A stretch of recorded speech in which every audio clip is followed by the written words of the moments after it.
Hola,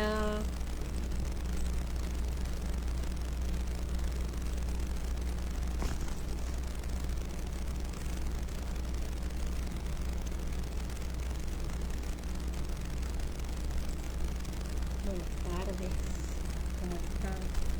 Acabo de publicar una historia y que jueves, no, hoy es viernes, perdón, es que estoy un poco azulada, pero hoy es viernes. Hola, Yajaira, ¿cómo estás? Otra vez, ¿cómo están? Vamos a esperar que... Sí, sí, ya me di cuenta, me dio mucha risa eso, pero bueno, estoy un poco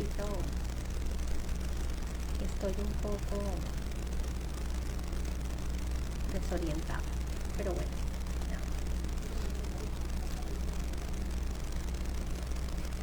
nada que no se pueda remediar, pero sí, efectivamente es hoy que es viernes.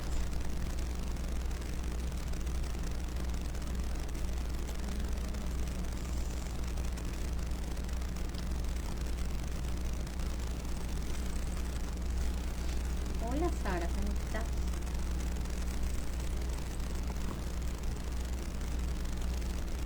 Hoy tenemos el live que teníamos ayer. Ayer, ya lo voy a fijar. Ayer el tema no me fue posible, ya lo voy a fijar también.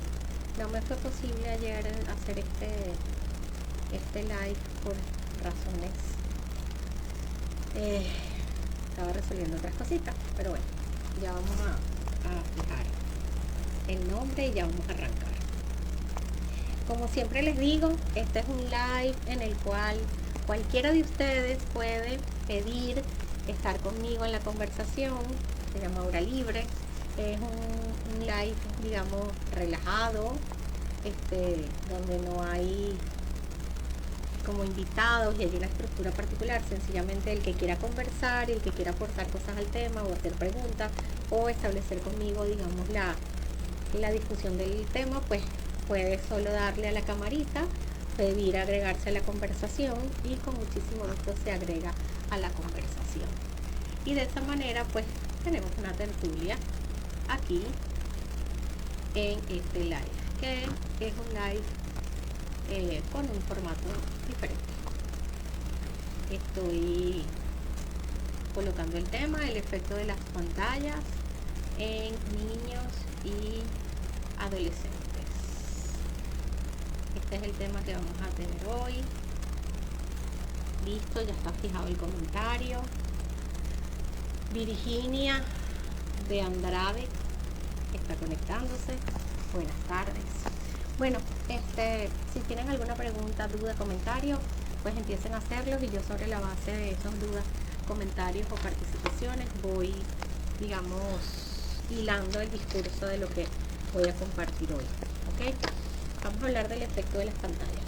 Y vamos a hablar del efecto de las pantallas porque aumenta cada día aumenta la preocupación entre los especialistas, psiquiatras, psicólogos, neurólogos acerca del efecto de las pantallas en los niños y adolescentes y también en las personas adultas.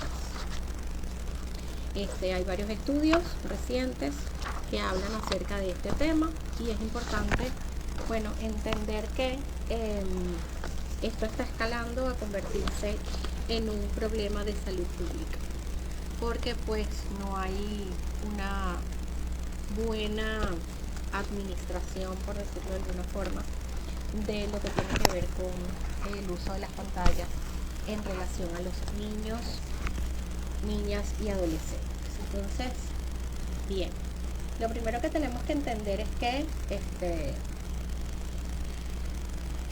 hay un número importante de horas dedicadas al uso de las pantallas, ¿ok?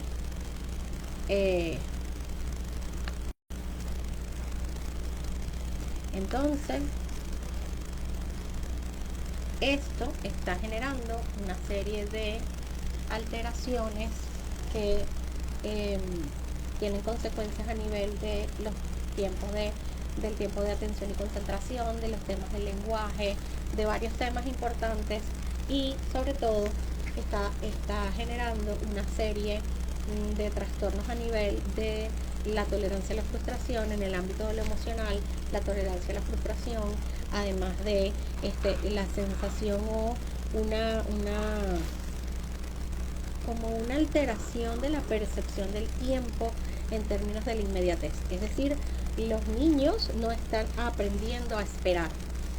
Es decir, quieren todo ya, tan rápido como un clic en un teléfono, como clic en una computadora, ¿sí? Entonces esto está teniendo unas alteraciones interesantes. Entonces, en este sentido, tenemos que a nivel mundial, la estadística dice que las personas pasan entre 6 y 7 horas al día frente a las pantallas en actividades relacionadas con el internet.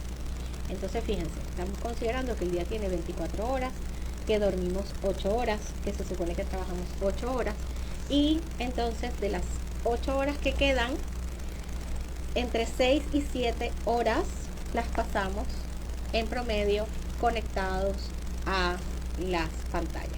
Esto significa que nos quedan entre 1 y 2 horas para hacer todo el resto de las actividades que necesitamos hacer en el día a día de nuestra vida, ¿ok? Entonces, fíjense, tenemos un promedio de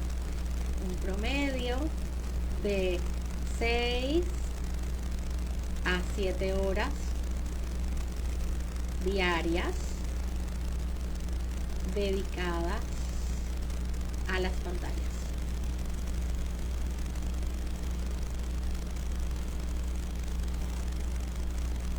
¿Ok? Muy bien. ¿Existe un número de horas para que los niños usen los dispositivos? Sí, existe un número de horas para que los niños usen los dispositivos dependiendo de la edad. Y vamos a empezar en principio por decir que necesitamos controlar el uso de los dispositivos de cierta edad hacia abajo. Es decir, no es recomendable que un niño de menos de 6 o 7 años esté expuesto al uso de pantallas. No es recomendable que un bebé esté expuesto al uso de la pantalla celular. No es recomendable que un bebé antes de los 6 años esté expuesto al uso de una tableta.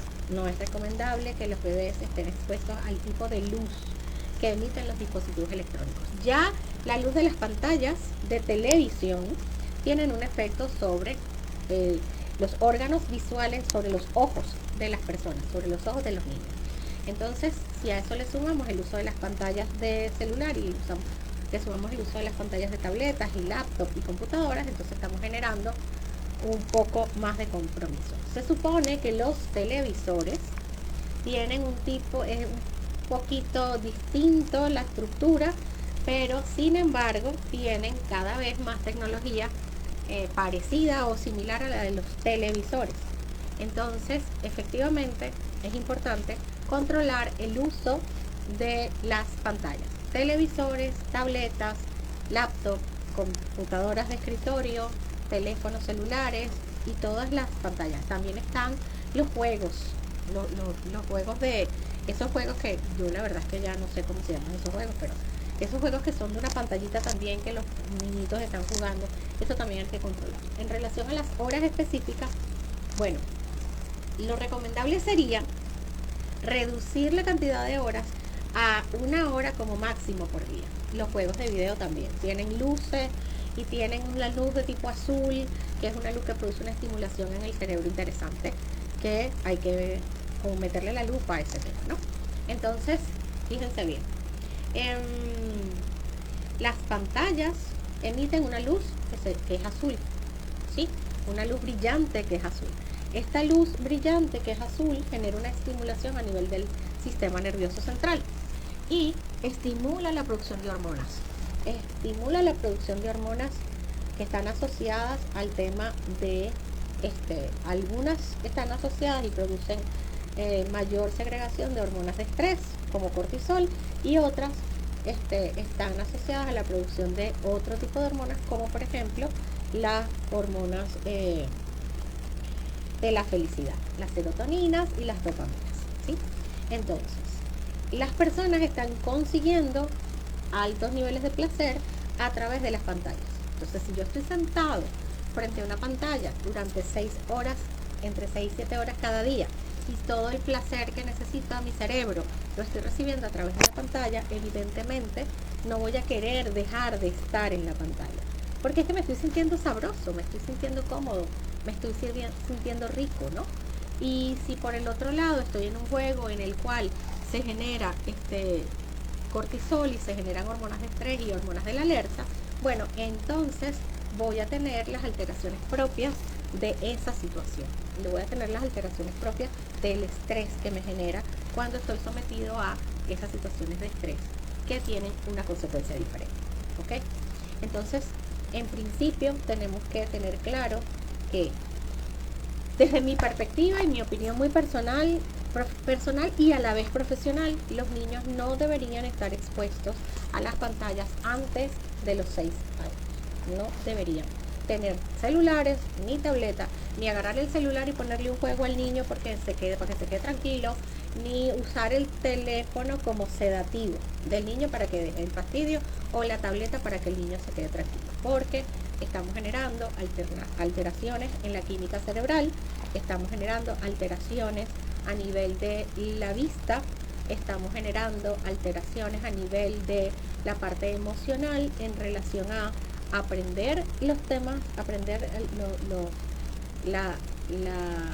tener los aprendizajes de tolerancia, de aprender a esperar, de metabolizar la frustración, etcétera, etcétera, etcétera. Entonces, todo lo que está en las pantallas suele ser inmediato, suele haber una gratificación inmediata, es decir, yo aprieto el ratón y obtengo una respuesta de manera inmediata, no tengo que esperar, ¿ok?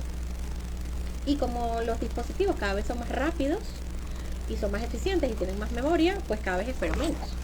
Porque yo tenía una computadora que yo tenía que prenderla, irme a tomar un café y regresar, y todavía la computadora estaba encendiendo, ¿ok? Entonces, bueno, yo tenía que esperar que la computadora encendiera, hace mucho tiempo atrás. Ahora no, ahora tú le das al teléfono y el teléfono inmediatamente prende. Y le das un clic y funciona, y le das un clic y hace otra cosa, y así vamos, llenándonos de una satisfacción que es virtual, que no es real y que no nos lleva ningún tipo de esfuerzo. Entonces, en principio, necesitamos entender que hay unas alteraciones a nivel de la química cerebral, que hay unas alteraciones a nivel del ojo y los efectos que tiene estar expuesto tantas horas a la pantalla.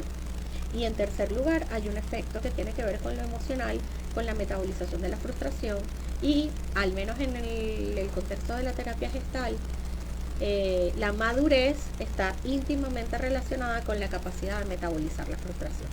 Entonces estamos teniendo niños que viven desde temprana edad el proceso de satisfacción instantáneo o inmediato, y al tener niños que viven ese proceso de satisfacción de las necesidades o de los deseos de manera inmediata, estamos creando una generación de niños que van a ser adultos, que son la generación del futuro, que le parece que estudiar una carrera de 5 años para sencillamente recibir un título es una cosa aburridísima, es una cosa que para qué lo vamos a hacer. Veo que también los adultos usan las pantallas para desconectarse y pierden el tiempo y la realidad de las cosas. Sí, es que decía hace un momento que a nivel mundial las estadísticas hablan de que las personas estamos entre 6 y 7 horas diarias conectadas a algún tipo de pantalla, ¿ok? Sí, es decir, entre 6 y 7 horas estamos allí conectados a algún tipo de pantalla diario. Entonces, te acabo yo la cuenta, deberíamos dormir unas 8 horas, 7, 8 horas, deberíamos trabajar unas 7, 8 horas, y nos quedan 8 horas, y de las 8 horas que nos quedan, estamos entre 6 y 7 horas pegados a algún tipo de dispositivo, ya sea la televisión, el celular, la tableta, etcétera. Eso sin contar la gente que trabaja pegado de una computadora, ¿no? Porque eso también es un tema.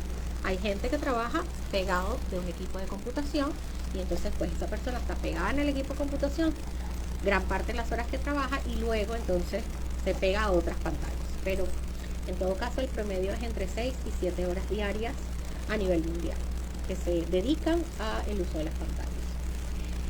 Imagínate lo dañino que es que viven en una realidad virtual. Es absolutamente dañino, es así. Los niños y los adolescentes se están manejando en una realidad que es una realidad de lo que aparece en la pantalla. Es como si la vida se redujera a lo que aparece en la pantalla, ¿no? Y no solo los niños, también yo consigo y me encuentro diario con adultos, bastante adultos, que llegan llenos de frustración porque lo que ven en la pantalla no lo tienen o no lo logran, porque es como si tuvieran una percepción sesgada de la realidad. Es decir, yo consumo una partecita de la vida de la gente que está en redes y asumo que esa es la totalidad de la vida de la gente.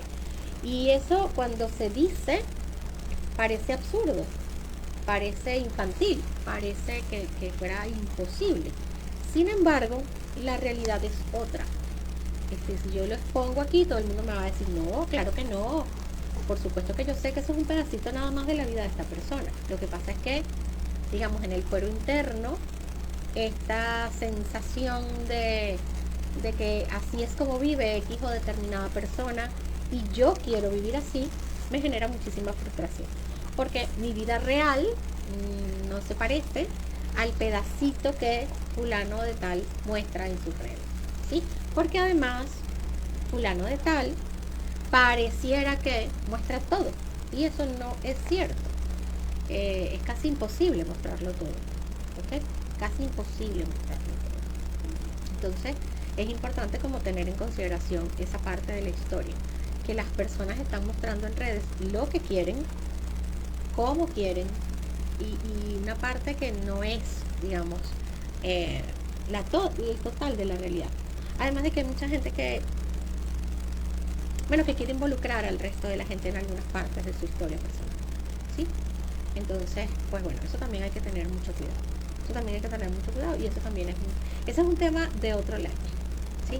El tema de toda la información que ponemos en redes, de todos los datos que damos en redes y de toda la exposición que genera cuando ponemos toda esa información en redes y todos los peligros que eso tiene.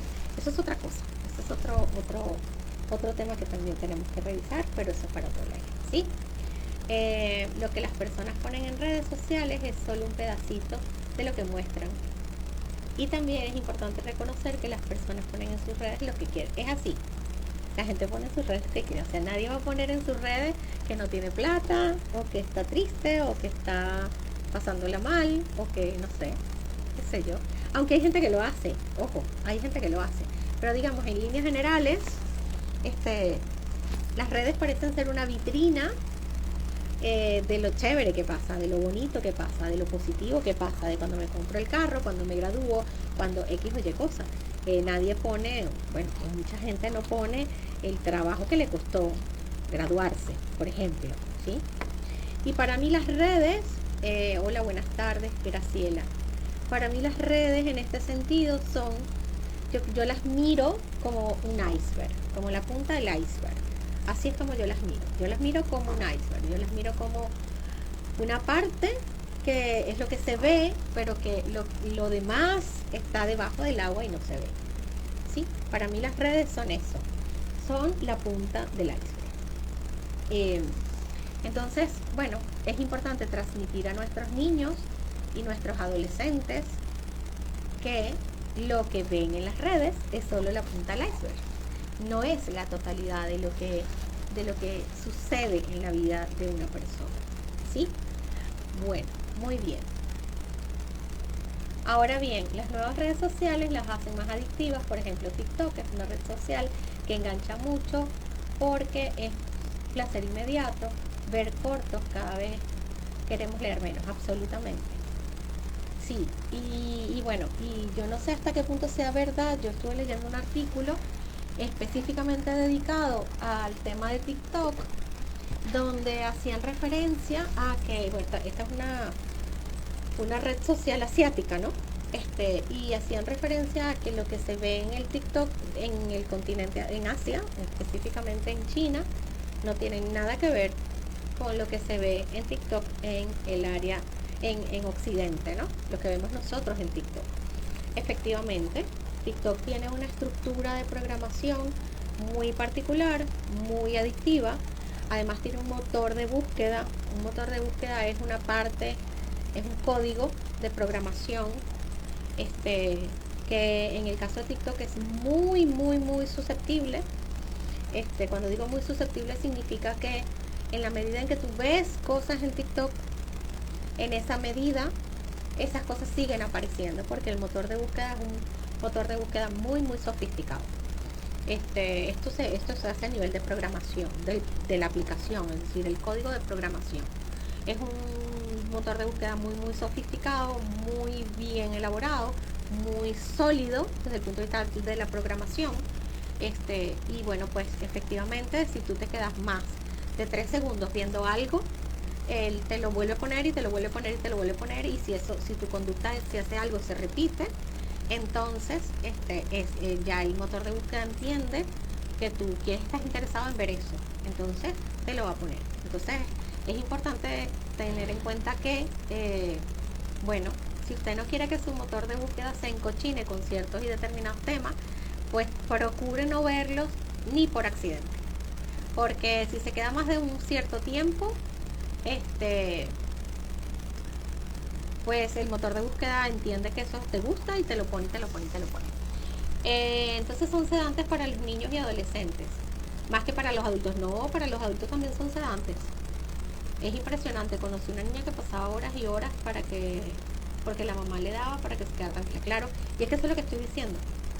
Y son sedantes para los adultos también. O sea, si tú estás inquieto en una sala de espera, si estás inquieto en una cola, si estás inquieto esperando algo, si estás inquieto en una situación, tú agarras el teléfono y te distraes y se te olvida que tienes horas ahí esperando. Y cuando te llaman, por ejemplo, ay, cónchale, pasé 3 horas aquí dándole el dedo con arriba con el TikTok, por ejemplo, y ni te enteraste que pasaron 3 horas. No, es que no es solo adictivo para los niños y los adolescentes, es adictivo también para los adultos. Lo que pasa es que, bueno, de alguna manera los adultos tenemos otro tipo de obligaciones y en teoría dedicamos más tiempo a otras actividades, pero son igual de adictivos para todas las personas, porque el cerebro es el cerebro.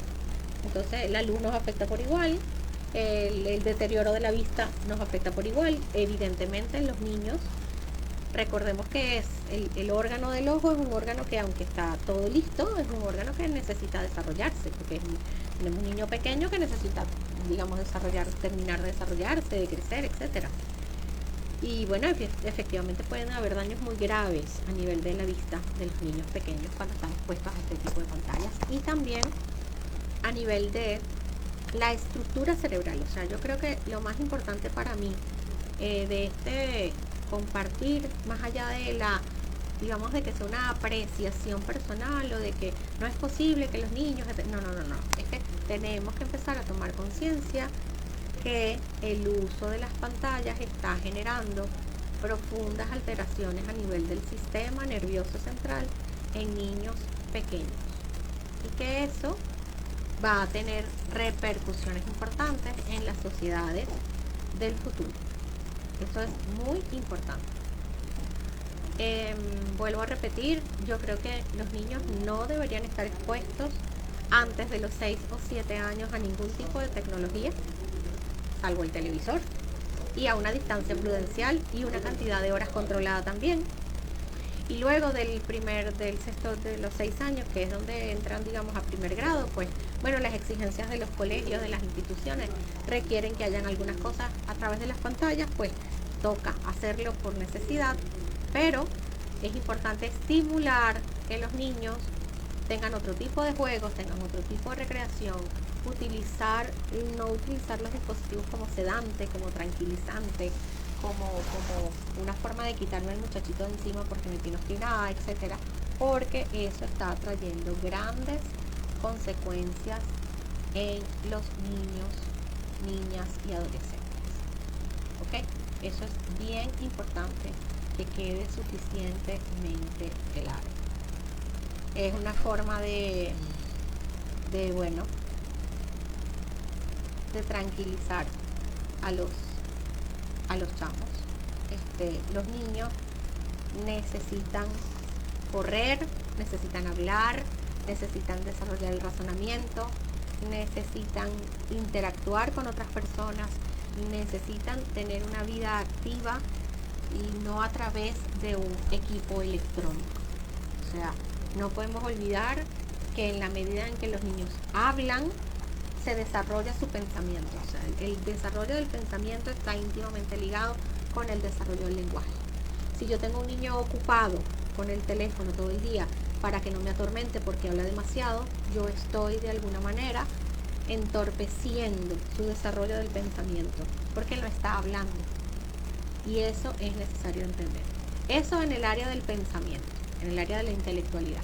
Luego tengo una persona que no está desarrollando las características sociales que necesita desarrollar. Hola Giancarlo, ¿cómo estás? Bienvenidos. No está desarrollando las características sociales que necesita desarrollar. No está desarrollando las competencias emocionales que necesita desarrollar para poder desenvolverse en un medio social con otras personas. No está desarrollando habilidades para la interrelación interpersonal con la gente que lo rodea. Sencillamente se está relacionando con un dispositivo electrónico que no le aporta la interacción necesaria.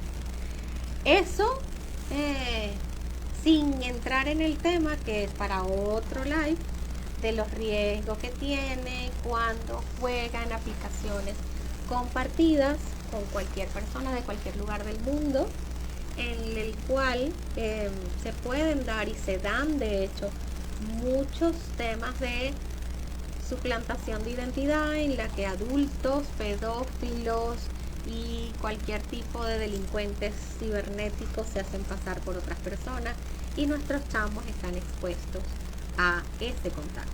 Entonces yo no salvo que nos permiten buscar información y habilitan una cantidad de cosas y nos permiten conectarnos con gente que está que no está a nuestro alcance cercano, sino que está en la distancia, y nos permiten conversar con la gente en tiempo real, como en el caso de las videollamadas y este tipo de cosas.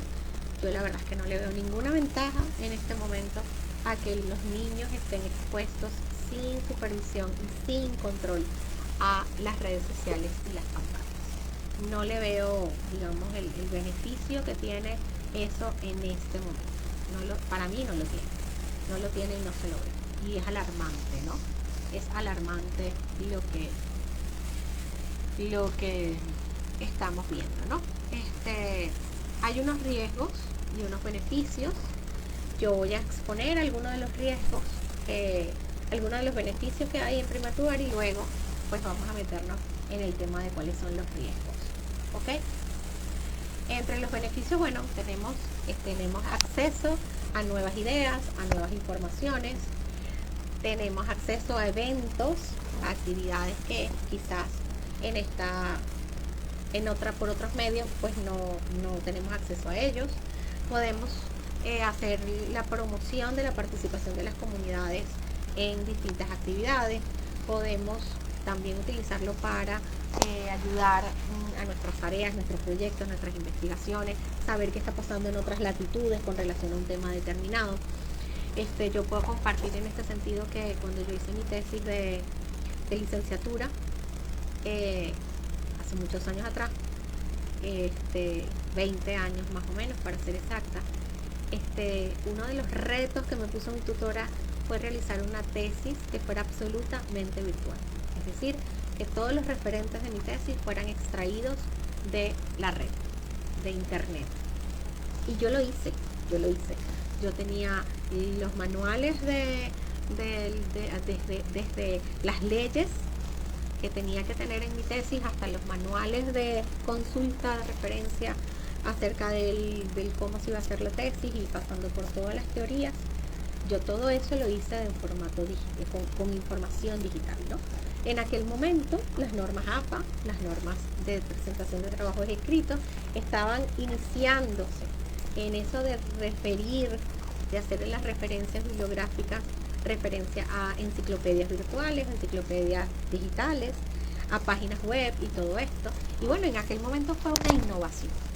En este momento, pareciera que lo innovador es que hayan libros de texto, digamos, tangibles en las tesis, en los trabajos de investigación. La mayoría está sustentado sobre material digital, ¿ok?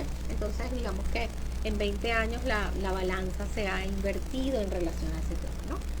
Además, el uso de los medios digitales también permite a las familias y amigos mantenerse en contacto.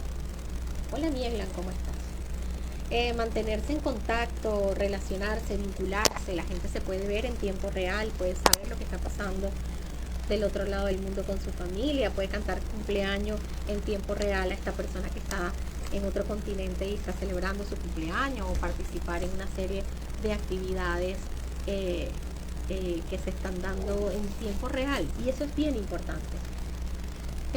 Pues hay la posibilidad de acceder a redes de apoyo, ¿sí? Ayudan a promover algunos espacios en redes sociales, ayudan a promover buenos hábitos saludables, etcétera. Sin embargo, y vamos con lo que nos trae a este live de hoy, que es cuáles son los riesgos que tiene para niños, niñas y adolescentes. Lo primero que sucede, o lo primero que puede suceder, es que haya problemas con el sueño, es decir, que el sueño se altere por el excesivo consumo de pantallas, que los niños no duerman, se acuesten a altas horas de la noche, se tienen que levantar temprano para ir al colegio, entonces les cuesta levantarse, se duermen en el colegio, etcétera, etcétera. Entonces es importante que no solo por el uso, sino además por la estimulación sobre el sistema nervioso central, se altera el sueño de los niños, niñas y adolescentes. Luego, el uso de las pantallas resta la posibilidad de hacer actividades físicas, de hacer entrenamiento, de respirar aire puro, por lo cual hay altos niveles de obesidad asociados al uso excesivo de las pantallas. Entonces tenemos en primer lugar el tema del sueño, en segundo lugar tenemos temas de sobrepeso, y obesidad, porque entre correr, saltar, brincar o hacer alguna actividad deportiva y agarrar una pantalla y quedarme sentado viendo la pantalla, pues muchos prefieren la pantalla a la actividad física para generar movimiento y actividad. Tercer lugar, tenemos retrasos en el aprendizaje y habilidades sociales. De esto ya les he venido hablando. Cuando los niños han visto demasiada televisión cuando son bebés, tienen serias alteraciones en relación a la atención y concentración, tienen serias alteraciones a nivel de la comprensión, tienen serias alteraciones a nivel de la capacidad de observación también. Entonces, es bien importante, igual que con los temas del lenguaje, es bien importante fomentar la interacción entre las personas, y no a través de los medios digitales, no a través de las pantallas, sino a través de la comunicación persona a persona. Hay un tema importante con el desempeño escolar, es decir, si la tarea no me resulta divertida, entonces me aburre. Entonces yo necesito también tener claro y tener conciencia que, bueno, la tarea es la tarea, punto, ya está, y ya llegará el momento de divertirse o de distraerse. Y eso también es bien importante de señalar, ¿ok? Luisa, ¿cómo estás? Buenas tardes. Por otro lado, tenemos el uso discriminado del Internet. El Internet nos da acceso a un montón de información. Si esto no es controlado adecuadamente, estamos exponiendo a los niños a tener acceso a cierta información que puede ser sensible, ¿ok? En este sentido es importantísimo usar los medios que la misma computación nos ofrece para controlar este tipo de accesos a información indiscriminada. Hola Luisa, buenas tardes, ¿cómo estás? Entonces hay algunos programas que se llaman cortafuegos, y estos programas son programas que ayudan a los padres y ayudan en los colegios también a establecer control parental del contenido que los chicos consumen en internet, el consumo que tienen, bueno, que ahora es en internet, en los televisores, en las tabletas, en los teléfonos, etcétera, ¿ok? Y eso es bien importante que esté considerado, ¿ok?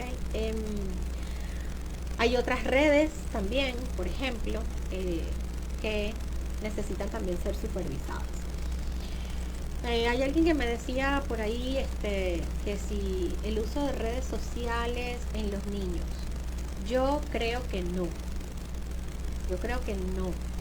las redes sociales no son para niños, las redes sociales son para gente adulta. Entonces, desde mi perspectiva, las redes sociales, o sea, no son un medio para estar en contacto con los niños, ¿ok? Porque los exponemos a la delincuencia cibernética, y esto no tiene sentido. Entonces es necesario protegerlos, es necesario cuidarlos, es necesario que estén alejados de esto, ¿ok? Entonces yo no estoy de acuerdo con que niños pequeños tengan acceso a redes sociales. Ya los niños no saben usar el diccionario, pero ¿cómo van a saber usar el diccionario si no han tenido un diccionario nunca en su vida? O sea, no pueden usar un diccionario si no se los han enseñado, si no existe el diccionario o sea, no existe en su universo, no existe el diccionario. Entonces, ¿cómo van a saber usar el diccionario? No pueden saber usar el diccionario. Claro, porque es que tienen acceso tienen acceso a las palabras en internet. ¿Para qué van a usar el diccionario? El diccionario es pesado y grande. ¿Para qué? Yo recuerdo que cuando yo empecé el posgrado, el profesor nos decía que teníamos que ir a clase de posgrado con nuestras cosas. Él decía, aquí van a venir con hojas blancas, así, tal, nos daba las indicaciones y decía, y tienen que venir con el mataburro. Esa fue la primera clase. Y yo, el mataburro. Sí, claro, y todo el mundo se quedó como el mataburro. ¿Cómo que el mataburro? Bueno, el mataburro es el diccionario. Él le decía al diccionario el mataburro. ¿Ok? Y bueno, en la clase de posgrado hacíamos ejercicios de el uso de ciertas y determinadas palabras, y él decía, usted tiene el diccionario. Él nos pedía hacer escritos, ensayos con temas X, y usaba palabras muy particulares y muy específicas, y pues el único soporte que teníamos para poder hacer, además de que lo hacíamos manuscrito, esa era otra cosa interesante, lo hacíamos manuscrito. Entonces, bueno, lo único que teníamos, los recursos que teníamos era el lápiz, el sacapunta, el papel, que ni siquiera era papel rayado, eran hojas blancas, porque él nos pedía que escribiéramos a mano alzada en hojas blancas, y el diccionario.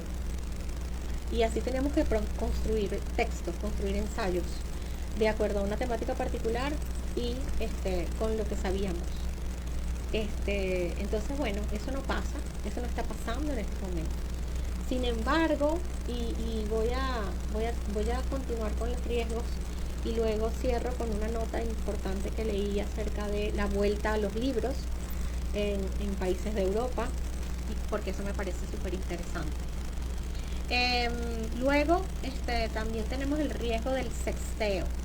El sexteo es este intercambio, digamos, de cortejo, por llamarlo de alguna manera elegante, a través de las redes sociales. El problema de este sexteo a través de las redes sociales es que no solo implica el uso de frases, conversaciones, etcétera, subidas de tono, sino que también involucra e implica en muchos casos imágenes gráficas, ¿ok? Y bueno, los adolescentes básicamente caen en la ingenuidad de creer que después que lancen la foto, el otro la va a cuidar, la va a guardar, la va a proteger, y eso no va a llegar a ningún lado. Y pierden de vista el hecho de que una vez que está en internet, ya está en internet, y ya no se puede recoger, y ya no se puede eliminar, y ya no se puede un montón de cosas. Entonces esto es bien importante que lo tengamos en cuenta, porque además pasa también en gente grande, además pasa también en gente adulta, gente que intercambia imágenes y después termina, bueno, yo no tengo que decirlo, yo creo que con sencillamente leer las noticias de la farándula lo pueden ver. Es decir, hay por ahí una historia de hace unos meses atrás de una persona que publicó unas fotos, y otro que publicó otras fotos, y publicaron las fotos, y estamos hablando de gente adulta, no estamos hablando de adolescentes, estamos hablando de gente adulta. Entonces tenemos que saber que eso puede pasar, que digamos que en la computadora que es más recomendable tener esa información es en la computadora que tenemos aquí, y ahí llega la información a través de los ojos, pero efectivamente no sale por ningún lado. En cambio, cuando llega un teléfono, por un lado entra y por el otro puede salir y diseminarse por toda la humanidad. Entonces eso tenemos que tenerlo claro.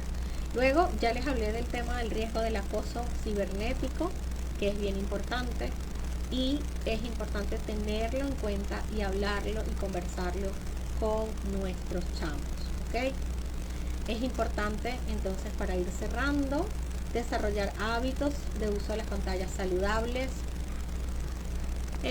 hacer un plan de consumo digital, es decir, hacer un horario, hacer un chequeo de cuánto tiempo estoy expuesto a eso, hablar a los niños de lo que es el acoso cibernético, el acoso virtual, hablar con los niños acerca de lo que es el sexteo, cuidar muy bien de qué está pasando con relación a los niños y el teléfono celular, y también entender que el celular es un accesorio y que no necesariamente es imprescindible para los niños pequeños. No es un accesorio imprescindible para los niños pequeños. Hay otras cosas imprescindibles para los niños pequeños. Entonces, bueno, muchísimas gracias a todos los que se han conectado el día de hoy, por compartir sus opiniones, por compartir sus comentarios, por estar aquí conmigo el día de hoy.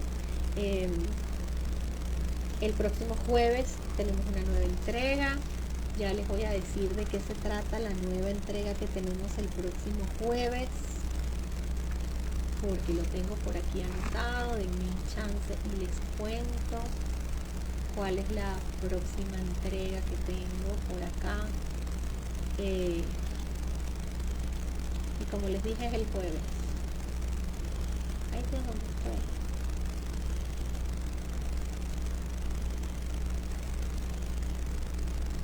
Pues les debo lo que vamos a hacer el próximo jueves. Les debo ese tema, les debo ese título del próximo jueves, ¿ok?